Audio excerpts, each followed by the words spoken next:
Welcome to star TV. Janasena party నుండి suspend కు గురైన వరపుల తమ్మయ్య బాబు ఇంటి వద్ద మీడియా సమావేశం. మళ్లీ పెరిగిన బంగారం ధరలు, తెలుగు రాష్ట్రాల్లో రేట్లు, దేశంలోని ప్రధాన నగరాలు బంగారం, వెండి ధరలు. స్వచ్ఛమైన నీటితో దుర్గం చెరువు కలకలలాడాలి, బల్దియా కమిషనర్ ఇలం భర్తీ. చెరువుల అభివృద్దిపై అధికారులతో కలిసి సమీక్ష సమావేశం. ఉద్యోగాలు ఇచ్చేవారిలా ఎదగండి, వర్ధమాన ఇంజనీర్లకు ఫైటెక్ ఎంబెడెడ్ డైరెక్టర్ ఉద్బోధన.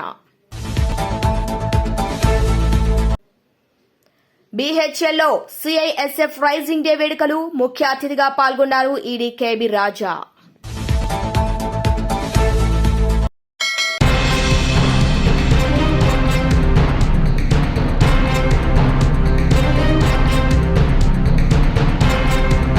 తెలుగు రాష్ట్రాల్లో, దేశంలోని ప్రధాన నగరాల్లో బంగారం, వెండి ధరలు ఈ విధంగా ఉన్నాయి. హైదరాబాద్ లో 22 క్యారెట్ల బంగారం ధర 80,510. ఇక 24 క్యారెట్ల బంగారం ధర 87,830గా ఉంది. ఇక విశాఖపట్నం, విజయవాడ నగరాలు 22 క్యారెట్ల బంగారం ధర 80,510 రూపాయలుగా ఉంది. ఇక ఢిల్లీలో 10 గ్రాముల 22 క్యారెట్ల పసిడి ధర 80,660గా ఉంది. ఇక 24 క్యారెట్ల ధర 87,980గా ఉంది. ఇక ముంబైలో 22 క్యారెట్ల ధర 80,510 రూపాయలుగా ఉంది. ఇక చెన్నైలో 22 క్యారెట్ల ధర 80,510 రూపాయలుగా ఉంది. ఇక బెంగళూరులో 22 క్యారెట్ల ధర 80,510 రూపాయలుగా ఉంది. అదేవిధంగా వెండి ధరలు చూస్తే ఏ విధంగా ఉన్నాయో తెలుసుకుందాం. హైదరాబాద్ లో కిలో వెండి ధర 1,07,900 రూపాయలుగా ఉంది. ఇక విజయవాడ, విశాఖపట్నంలో కిలో వెండి ధర 1,07,009 రూపాయలుగా ఉంది. ఢిల్లీలో వెండి కిలో ధర 98,000గా ఉంది. ఇక ముంబైలో కిలో వెండి ధర 98,900 రూపాయలుగా ఉంది. చెన్నైలో కిలో వెండి ధర 1,07,900గా ఉంది. ఇక బెంగళూరులో కిలో వెండి ధర 1,07,900గా ఉంది.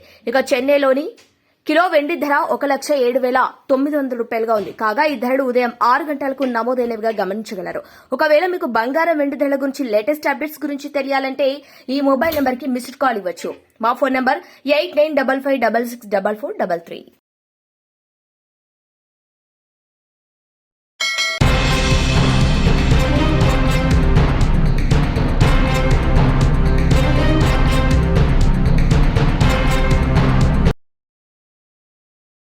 కొండాపూర్ డివిజన్ పరిధిలో గల శ్రీరామ్ నగర్ కాలనీకి చెందిన మాలకొండయ్యకి అత్యవసర వైద్య చికిత్స నిమిత్తం సీఎం రిలీఫ్ ఫండ్ కు దరఖాస్తు చేసుకోగా సీఎం సహాయ నిధి ద్వారా మంజూరైన 2,50,000 రూపాయల ఆర్థిక సహాయానికి సంబంధించిన మంజూరీ పత్రాన్ని బాధిత కుటుంబానికి అందజేశారు PSC chairman Arekapudi Gandhi.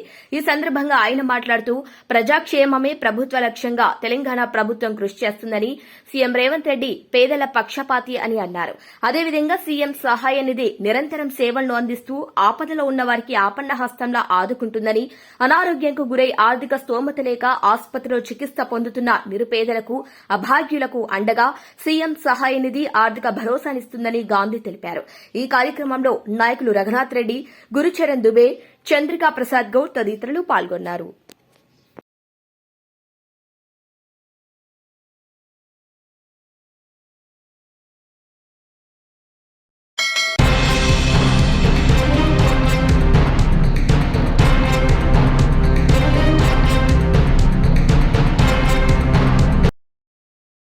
Chandanagar circle పరిధిలో నెలకొన్న పలు సమస్యలు, చేపట్టాల్సిన పలు అభివృద్ది పనులపై టౌన్ ప్లానింగ్ విభాగం అధికారులతో మియాపూర్లోని ఎమ్మెల్యే క్యాంపు కార్యాలయంలో కార్పొరేటర్ ఉప్పలపాటి శ్రీకాంత్తో కలిసి సమీక్ష సమావేశం నిర్వహించారు పీఎస్సీ చైర్మన్ అరకపూడి గాంధీ. ఈ సందర్భంగా పీఎస్సీ చైర్మన్ గాంధీ మాట్లాడుతూ చెరువులను స్వచ్ఛందంగా దత్తత తీసుకుని సీఎస్ఆర్ నిధులతో అభివృద్ది పనులు చేపడుతున్నామని, చెరువుల సుందరీకరణలో భాగంగా పటేల్ చెరువు, గంగారం పెద్ద చెరువుల న్యాయ చిక్కులు ఏర్పడటం వలన కోర్టు పరిధిలో ఉండటంతో సుందరీకరణ పనులకు ఆటంకం ఏర్పడిందని, త్వరితగతిన న్యాయ వివాదాలు పరిష్కారమయ్యేలా చర్యలు తీసుకోవాలని, డీపీఆర్ వంటి అంశాలు త్వరితగతిన పూర్తయ్యేలా చూసి పనులు ప్రారంభించాలని అధికారులకు తెలియజేశారు. కైదమ్మకుంట చెరువు సుందరీకరణ తోడ్పాటుకు అందించాలని, చెరువుల సుందరీకరణకు సహకరించాలని, దశల వారీగా అన్ని చెరువులను సుందర శోభితవనంగా తీర్చిదిద్దుతామని, లింక్ రోడ్లకు, రోడ్ల విస్తరణ పనులకు ఎలాంటి సాంకేతిక ఇబ్బందులు తలెత్తకుండా చర్యలు తీసుకోవాలని అధికారులకు సూచించారు. ఈ కార్యక్రమంలో టౌన్ ప్లానింగ్ అధికారులు ACP Nagireddy, TPS Rakesh, surveyor Jagadishwar, ఇతర అధికారులు తదితరులు పాల్గొన్నారు.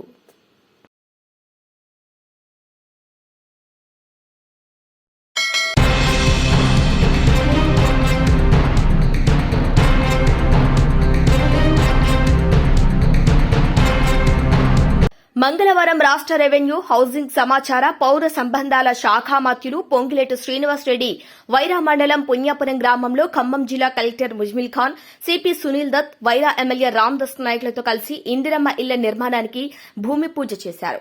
శంకుస్థాపన చేసి ఇందిరమ్మ ఇంటి లబ్దిదారులైన దంపతులకు నూతన వస్త్రాలను బహూకరించారు.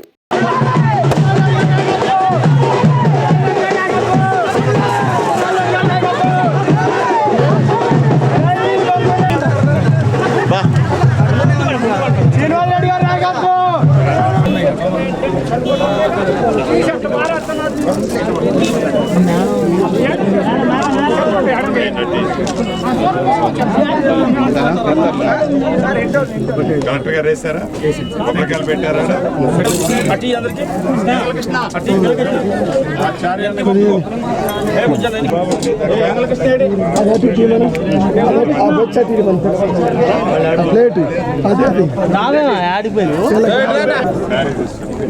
బట్టలు బట్టలు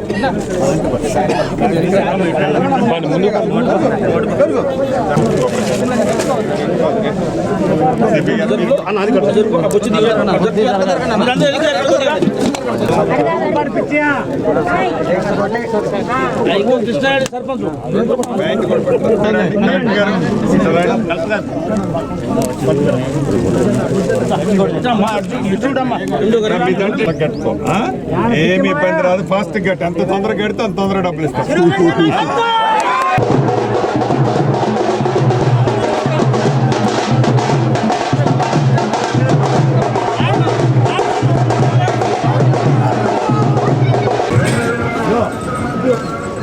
బాబు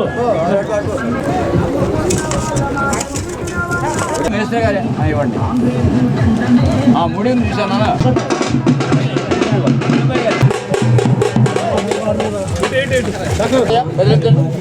ఆయన ఆగరు ముఖేష్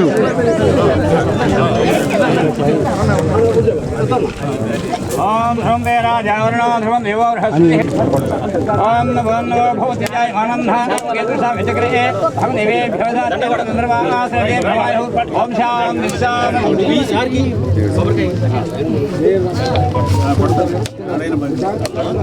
ఏది ఓకే మరి సంతోషమే ఆడబిడ్డ తొందరగా. మండల కాంగ్రెస్ పార్టీ అధ్యక్షులు కూడా అక్కలకి, అన్నలకి, అందరికీ నమస్కారం. పెద్దలు అర్జునుడికి, మత్స బుజ్జు గారికి, అటు పెద్దలందరికీ, ఈ మండల పెద్దలు తెలియజేస్తా ఉన్నాం. పుణ్యాపురం గ్రామంలో ఇప్పుడు వచ్చిన ఈ ప్రాంతానికి వచ్చినప్పుడు మీకు ఏదైతే చేస్తామని చెప్పేసారో ఒకటి మనం చేసుకుంటూ వస్తా ఉన్నాం. ఇందిరమ్మ ఇల్లు లేక శక్తితోనే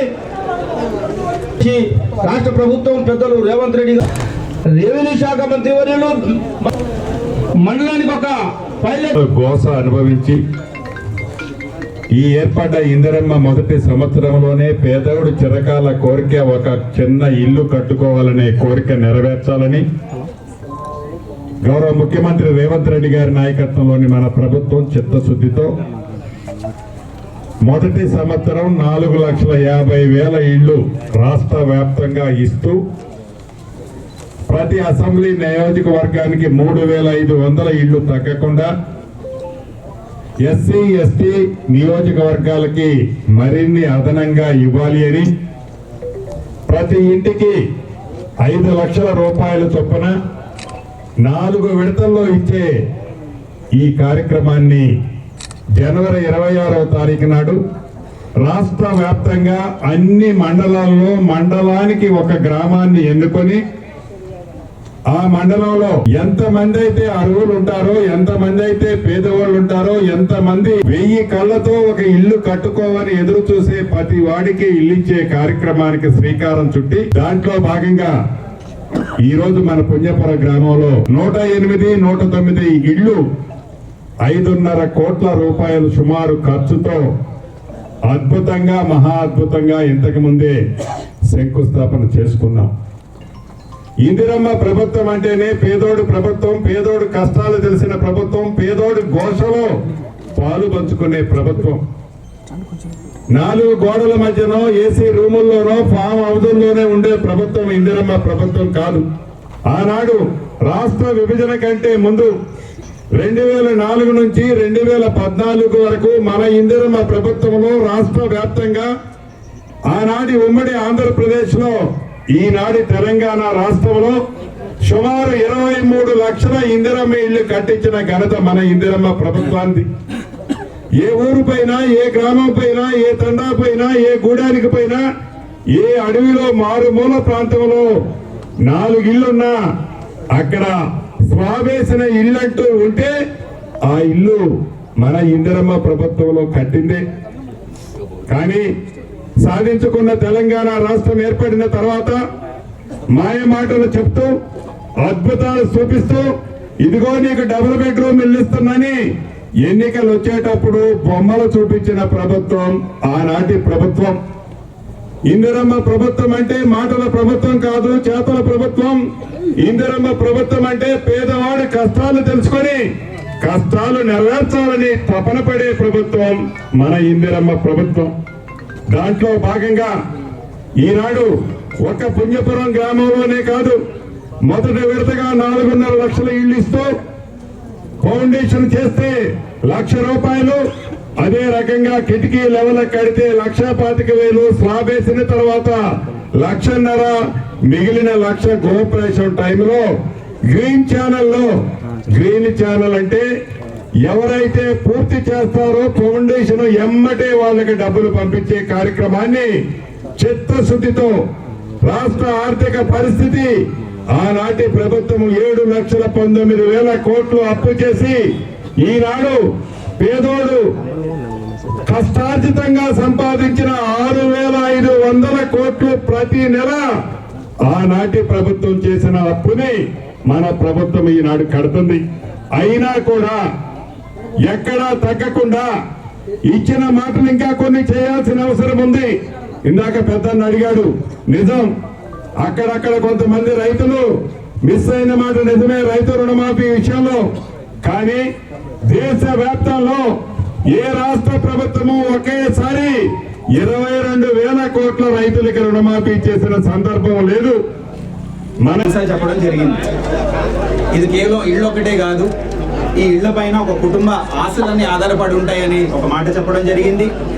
ఒక ఇల్లు ఉంటే గానీ ఆ కుటుంబం ఆర్థిక అభివృద్ధికి, పిల్లల చదువుకి, మహిళల అభివృద్ధి కోసం, రేపు పెద్ద పెద్ద ఆశలు పెట్టి పెద్ద పెద్ద పదవులు, పెద్ద పెద్ద పోస్టులు పోవడానికి ఆ ఇల్లు కూడా ఒక పునాదిలాగా ఉంటుంది అనేది ఒక మాట చెప్పడం జరిగింది. మూడోది, లబ్ధిదారులందరికీ సొంత ఇల్లు కట్టుకున్నట్టు ప్రేమతో, ఆశతో ఇల్లు కట్టించాలని అధికారులందరికీ ఆదేశాలు ఇవ్వడం జరిగింది. అద్భుతమైన ఒక స్ట్రక్చర్ ఎలా కట్టాలని చెప్పుకుంటూ అవన్నీ మనం ప్రక్రియను ముందుకు తీసుకెళ్తున్నాం.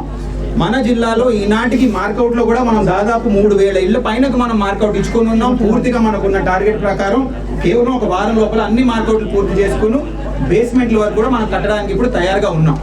మిగిలింది ఒకటి అందరూ అవగాహన పొందిన తర్వాత, మీరు మీ మేస్త్రీలతో కూర్చున్న తర్వాత ఒక అద్భుతమైన ఇల్లు, ఇటువంటి అవకాశాలు మళ్ళీ రావని మనకి తెలుసు. వచ్చినప్పుడు ఒక అద్భుతమైన ఇల్లు కట్టుకుంటే మన కుటుంబానికి, ఆ కుటుంబ అభివృద్ధికి ఒక మంచి పునాది మనం వేసుకున్నట్టు ఉంటుందనే ఆలోచన ఖచ్చితంగా మనం మనసులో పెట్టుకోవాలని అందరికీ చెబుతూ, ఇటువంటి చక్కటి అవకాశం అధికారులు కూడా ఇచ్చినందుకు ప్రభుత్వానికి, గవర్నమెంట్ మంత్రి గారికి కూడా ధన్యవాదాలు చెప్పుకుంటూ, అందరికీ అవకాశం ఇచ్చిన పెద్దలందరికీ ధన్యవాదం.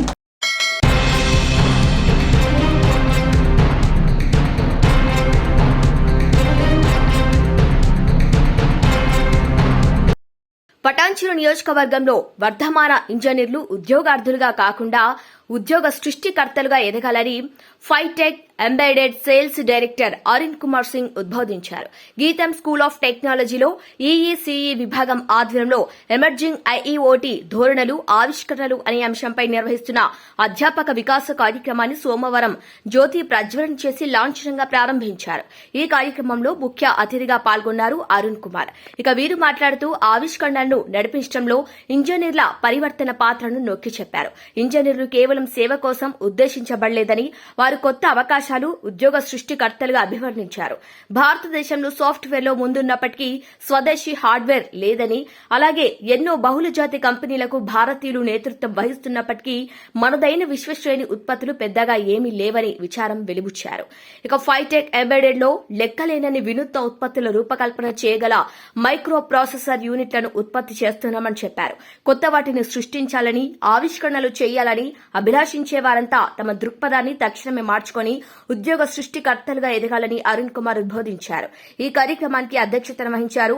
School of technology director professor VR Sastry మాట్లాడుతూ ఫైటెక్ ఎంబెడెడ్ గీతం మధ్య సహకారం ప్రాముఖ్యతను వివరించారు. ఈ భాగస్వామ్యం గీతం విద్యార్థులకు సాంకేతికత బదిలీ, ఇంటర్న్షిప్లు, ప్రాంగణ నియామకాలు మార్గం సుగమం చేస్తుందని వారు అభిలాషించారు.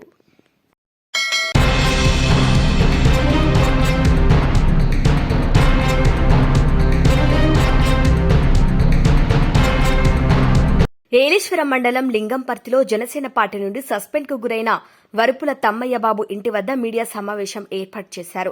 పత్తిపాడు సిహెచ్సి డాక్టర్ శ్వేతపై అనుచిత వ్యాఖ్యలు చేశారనే ఆరోపణ ఎదుర్కొంటున్న వరుపుల తమ్మయ్యబాబు మీడియా సమావేశంలో పాల్గొన్నారు డాక్టర్ శ్వేత.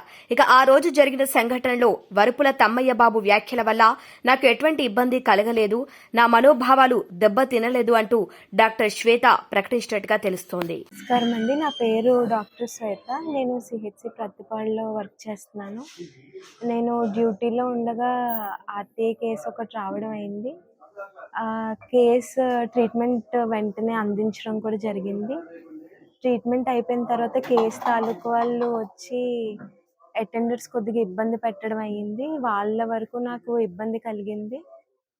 ఇంకా వేరే ఇబ్బంది ఏం లేదు. అది పేషెంట్ అటెండర్స్ అలాగా బిహేవ్ చేయకూడదు అని ఇబ్బంది కలిగింది. నేను డాక్టర్ శ్వేతాల పెదనాన్ని. తను పత్తిపాడు పిహెచ్సిలో జాబ్ చేస్తుంది. నా పేరు రామగోపాల్ అండి, మాది కాకినాడ. వాళ్ళ పెదనాన్ని నేను. మొన్న పత్తిపాడు పిహెచ్సిలో ఇష్యూ జరిగినప్పుడు చెప్పింది మొత్తం అంతా. నేను ఊర్లో లేని వేళ మండే వచ్చిన తర్వాత చెప్పింది. ఇది ఒక దురదృష్టకరమైన సంఘటన. ఇందులో మా పాప ప్రమేయం కానీ, తమ్మయ్యబాబు గారి ప్రమేయం కానీ ఏమీ లేదు. మధ్యలో అటెండెన్స్ వచ్చి పేషెంట్ కూడా వచ్చిన వాళ్ళు గొడవ పెట్టారని చెప్పింది తను. ఇది రోడ్ యాక్సిడెంట్ అయిందంట. రోడ్ యాక్సిడెంట్లో తను ట్రీట్మెంట్ చేస్తూ ఉంటే వాళ్ళు వచ్చి కొంచెం మిస్బిహేవ్ చేశారని చెప్పింది. చెప్పిన తర్వాత పోలీస్ స్టేషన్కి అది కంప్లైంట్ ఇస్తే పోలీసులు వచ్చారట. మరి వాళ్ళు యాక్చువల్గా మరి ఏం చెప్పారు తెలియదు తమ్మబాబు గారికి. వారు రావడం జరిగింది. వారు అడిగింది కూడా కరెక్టే. ఎందుకంటే నియోజకవర్గంలో ఊర్లో ఉన్న పిల్లలు ఏమైనా యాక్సిడెంట్ అయితే మరి వారికి బాధ్యత ఉంటుంది. దానివల్ల మా పాప మనోభావాలు కానీ ఏం దెబ్బతినలేదు. మాకు తమ్మబాబు గారు అంటే మాకు చాలా గౌరవం. నాకు చాలా కాలం మా ఫ్యామిలీకి వాళ్ళకి తెలుసు. మేము రిలేషన్స్ కూడా అవుతాము. దాని గురించి మాకు మా పాపకు కానీ మాకు కానీ ఏ ఇబ్బంది లేదు.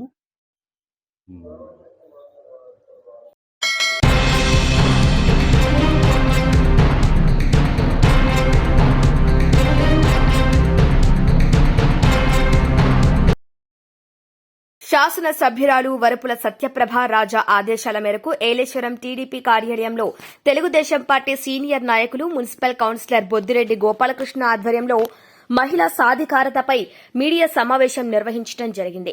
ఈ సమావేశంలో గోపాలకృష్ణ మాట్లాడుతూ మాజీ ముఖ్యమంత్రి దివంగత నేత నందమూరి తారక రామారావు రాష్ట్రంలో మహిళల సాధికారత కోసం కృషి చేసిన మహనీయుడు అన్నారు. వారు ముఖ్యమంత్రిగా ఉండగా ఈ రాష్ట్రంలో మహిళలకు ఆస్తి హక్కులో సమాన వాటా లభించిందన్నారు.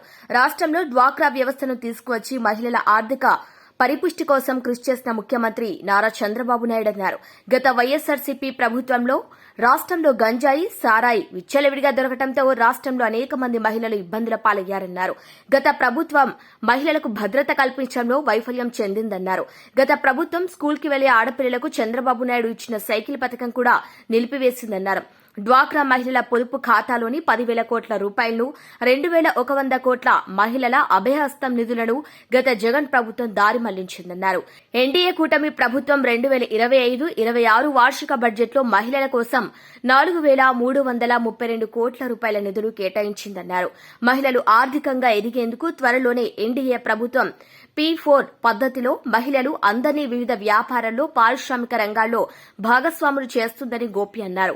మహిళల పట్ల సరైన దృక్పథం, నిబద్దత కలిగిన ప్రభుత్వం ఎన్డీఏ ప్రభుత్వం అని అన్నారు. ఈ కార్యక్రమంలో ఎన్డీఏ శ్రేణులు మరియు మహిళలు పెద్ద సంఖ్యలో పాల్గొన్నారు. 14-19 మధ్య కాలంలో చంద్రబాబు నాయుడు గారు అంగన్వాడీలకి 6,300 రూపాయలు జీతం పెంచితే మొక్కుబడిగా గత ప్రభుత్వంలో 1,000 రూపాయలు పెంచి మేము ఏదో ఉద్ధరించేసామని చెప్పేసి అని వాళ్ళు చెప్తూ ఉన్నారు.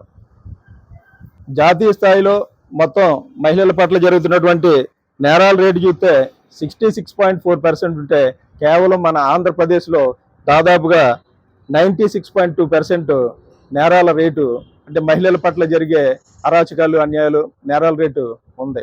అంటే ఆ ప్రభుత్వంలో మహిళల పట్ల ఎంత చిత్తశుద్ధితో పనిచేశారనేది కూడా మీరు గమనించవచ్చు. కల్తీ మందు, గంజాయి, సారాయి విచ్చలవిడిగా జరగడం ద్వారా ఇటువంటి అసాంఘిక కార్యక్రమాలని ప్రేరేపించినటువంటి ప్రభుత్వం వైసీపీ ప్రభుత్వం అని చెప్పి సందర్భంగా తెలియజేస్తా ఉన్నాం. చంద్రబాబు నాయుడు గారు ముఖ్యమంత్రిగా ఉన్న టైంలో 0 వడ్డీని 5 లక్షల రూపాయల వరకు ఇంప్లిమెంట్ చేస్తూ ఉంటే వైసీపీ పార్టీ పాదయాత్రలో జగన్మోహన్ రెడ్డి గారు దాన్ని 10 లక్షల రూపాయలు మీకు 0 వడ్డీ ఇస్తామని చెప్పి మాయమాటలు చెప్పి అధికారంలోకి వచ్చిన తర్వాత దాన్ని కేవలం 3 లక్షల రూపాయలకి కుదించి మహిళలను మోసం చేసినటువంటి ముఖ్యమంత్రి, మహిళలను మోసం చేసిన పార్టీ ఏదైనా ఉందంటే అది వైసీపీ పార్టీ అని చెప్పి సందర్భంగా తెలియజేస్తా ఉన్నాం. డ్వాక్రా సోదరిమణులు దాదాపుగా రాష్ట్ర వ్యాప్తంగా ఉన్నటువంటి అందరూ వాళ్ళు బ్యాంకుల్లో దాచుకున్నటువంటి పొదుపును దాదాపుగా 10,000 కోట్ల సొమ్మును, అదే కాకుండా ఈ అభయహస్తం సొమ్ము 2,100 కోట్లను కూడా దోచేసినటువంటి ప్రభుత్వం వైసీపీ పార్టీ ప్రభుత్వం అని చెప్పి సందర్భంగా తెలియజేస్తా ఉన్నాం. మహిళలను పారిశ్రామికవేత్తలుగా తీర్చిదిద్దాలనేటువంటి పట్టుదలతో ప్రతి మహిళకు బ్యాంకింగ్ సెక్టార్ ద్వారా రుణాలు అందజేసి ఆర్థిక అభ్యున్నతికి పాటుపడేటువంటి ముఖ్యమంత్రి కానీ ప్రభుత్వం కానీ ఉందంటే అది టీడీపీ ప్రభుత్వం. కానీ గత 5 సంవత్సరాల్లో అటువంటి స్కీమ్స్ని కానీ అటువంటి కార్యక్రమాలన్నింటినీ కూడా తీసి మహిళల పట్ల వాళ్ళకు ఉన్నటువంటి చిత్తశుద్ధి ఏంటి అనేది కూడా వాళ్ళు నిరూపించుకోవడం జరిగింది. ప్రభుత్వంలో చంద్రబాబు నాయుడు గారు మహిళలు ఆర్థికంగా పరిపుష్టి చెందాలంటే చదువు ముఖ్యంగా. అందరికీ నమస్కారం. ఈరోజు ఈ పాత్రికేయ సమావేశానికి ఇచ్చేసినటువంటి పాత్రికేయ ప్రింట్ అండ్ ఎలక్ట్రానిక్ మీడియా మిత్రులకు మరియు ఈ కార్యక్రమంలో పాల్పంచుకున్నటువంటి మా మహిళా సోదరిమణులకు మరియు పట్టణ తెలుగుదేశం పార్టీ నాయకులకు అందరికి కూడా నమస్కారాలు తెలియజేసుకుంటూ, మీ అందరికీ తెలుసు మొన్ననే మన మహిళా అంతర్జాతీయ దినోత్సవం జరుపుకోవడం జరిగింది. దానిలో భాగంగా రాష్ట్రంలో తెలుగుదేశం పార్టీ మహిళా సాధికారతను ఏ విధంగా అమలు చేస్తుందనేది అందరికీ తెలియాలనే ఉద్దేశంతో ఈ ప్రెస్ మీట్ కార్యక్రమాన్ని మన ఎమ్మెల్యే సత్యప్రభారాజా గారి యొక్క ఆదేశాల మేరకు పెట్టడం జరుగుతుంది.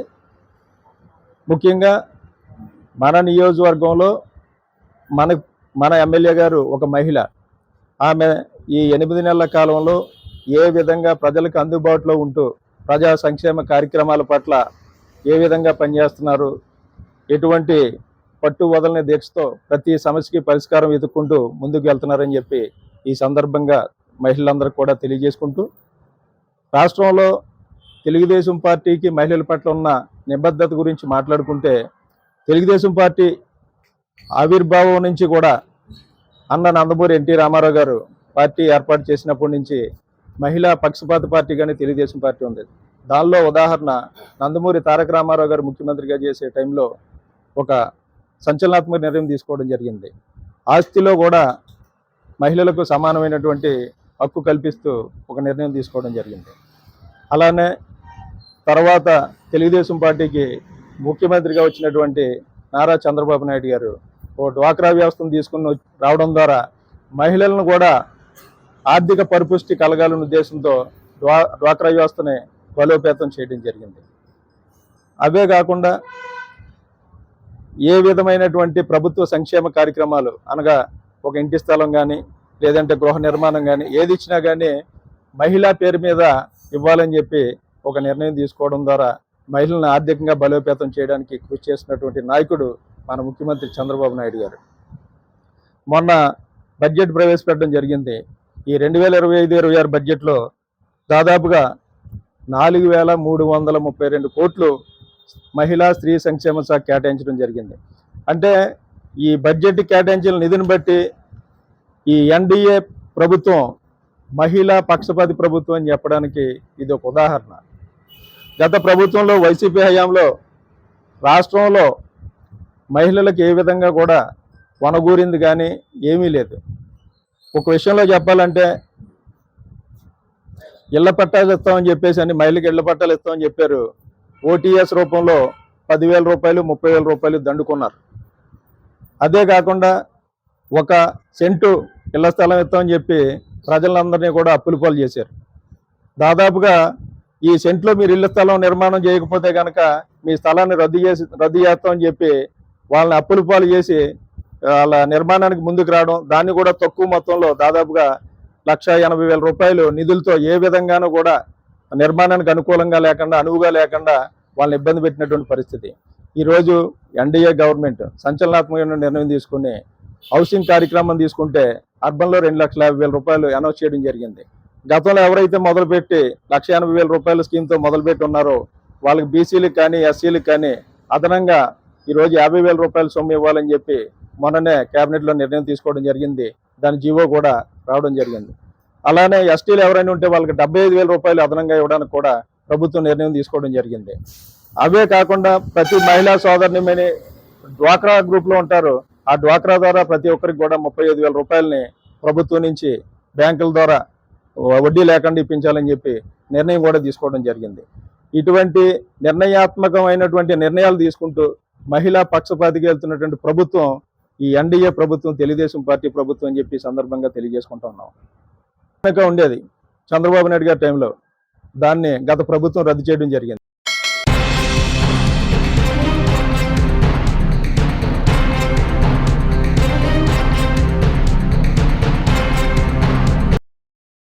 షెల్లింగంపల్లి ఐటీ జోన్లో అత్యంత కీలకమైన దుర్గం చెరువును స్వచ్ఛమైన నీటితో కలకలలాడేలాగా తీర్చిదిద్దాలని బల్దియా కమిషనర్ ఇలంబర్తి స్పష్టం చేశారు.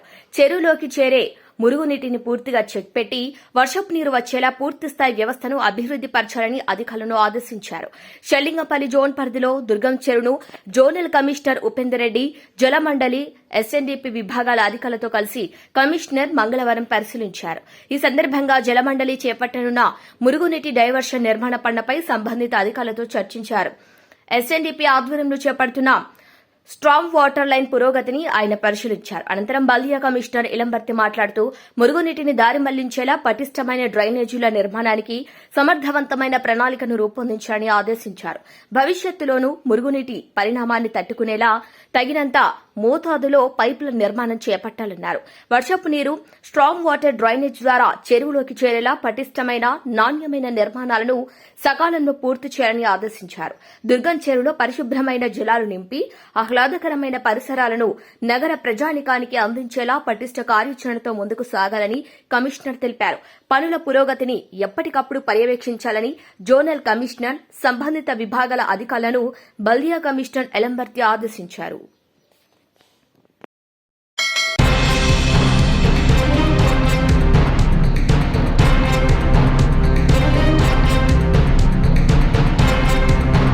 కేంద్ర పారిశ్రామిక భద్రతా దళం 56వ వ్యవస్థాపక దినోత్సవ వేడుకలు రామచంద్రపురంలోని భారత భారీ విద్యుత్ పరికరాల సంస్థ భేళ్లో సోమవారం ఘనంగా నిర్వహించారు. ఈ సందర్భంగా సిఐఎస్ఎఫ్ కమాండెంట్ మంజిత్ కుమార్ నేతృత్వంలో నిర్వహించిన రైజింగ్ డే కవాతు అందరినీ ఆకట్టుకుంది. ఈ వేడుకలో ముఖ్య అతిథిగా పాల్గొన్నారు బీహెచ్ఎల్ ఎగ్జిక్యూటివ్ డైరెక్టర్ కె భరణీధర్ రాజా, ఇక సిఐఎస్ఎఫ్ అధికారులు, సిబ్బంది, వారి కుటుంబ సభ్యులకు శుభాకాంక్షలు తెలిపారు. సంస్థకు భద్రతను కల్పించడంలో సిఐఎస్ఎఫ్ కీలక పాత్ర పోషిస్తుందని ఈడీ ప్రశంసించారు. ప్రభుత్వ భవనాలు, ప్రభుత్వ రంగ సంస్థలు, విమానాశ్రయాలు, ఓడరేవులు, ప్రతిష్టాత్మకమైన తాజ్ మహల్, ప్రముఖ పరిశ్రమలు, జాతీయ ఖ్యాతి గడించిన ప్రైవేట్ పరిశ్రమలకు భద్రత కల్పించడంలో సిఐఎస్ఎఫ్ అత్యంత కీలకంగా మారిందని కమాండెంట్ మంజిత్ కుమార్ తెలిపారు. భద్రతా దళం సిబ్బంది ఆయుధాలతో తమ సామర్థ్యాన్ని ప్రదర్శించారు. అంతకుముందు నిర్వహించిన వివిధ పోటీల్లో గెలుపొందిన వారిని ఈడీ కమాండెంట్ సత్కరించి అభినందించారు.